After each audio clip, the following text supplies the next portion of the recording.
Alright, bugs, the tormentor of us human beings.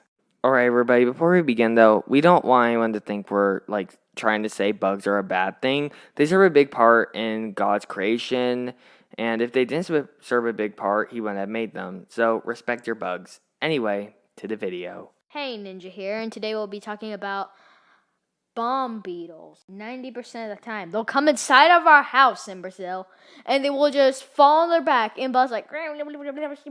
Since they have a ton of legs and they have wings and stuff, when you try to pick them up with a towel, all you can feel is their little legs going around. And it feels like you're picking up a cockroach, and I hate it. So literally, I always make Gio do it, like when they bomb on me in the bathroom, and I'm like, Gio, gotta get it. And he's like, okay, I'll do it.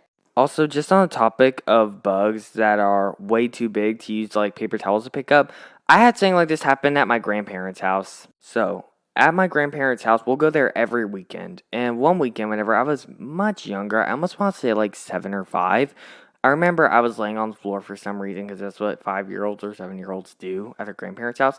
And everybody in the house, all my grandparents and uncles started telling me, get off the floor, get off the floor.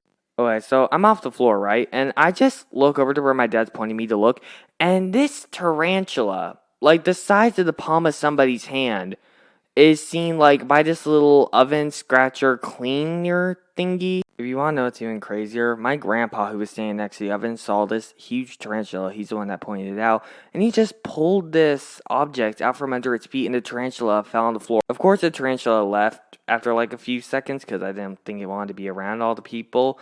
But imagine, it's pretty normal here for tarantulas. Not super normal, but you'll definitely find them. Just imagine, waking up and you see this thing on your bed. Okay, my turn now. I'm going to be talking about another thing that I want to talk about.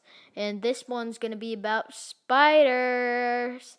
Now, I think spiders are pretty cool, but to be honest, when I see them, I don't like them.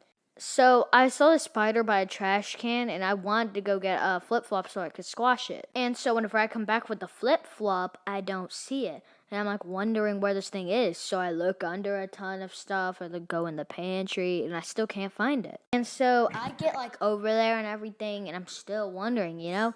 But then I look on my leg. I don't know how this spider got there, but somehow I was sitting there long enough for it to get on my leg, and I didn't even realize it the whole time. Now that's the closest you can get to a near-death experience. Okay, considering that my little brother seems like he's absolutely mortified of bugs, I swear, he has so many pet bugs, so many throughout the years. He's had ants, moths, all these insects as pets, but one that sticks out the most is Fred, a worm.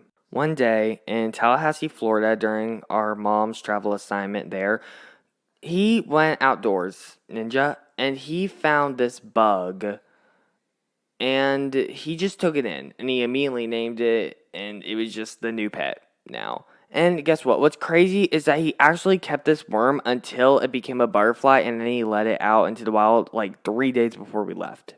Believe me, any bug you've probably seen, he's been the father to at least once.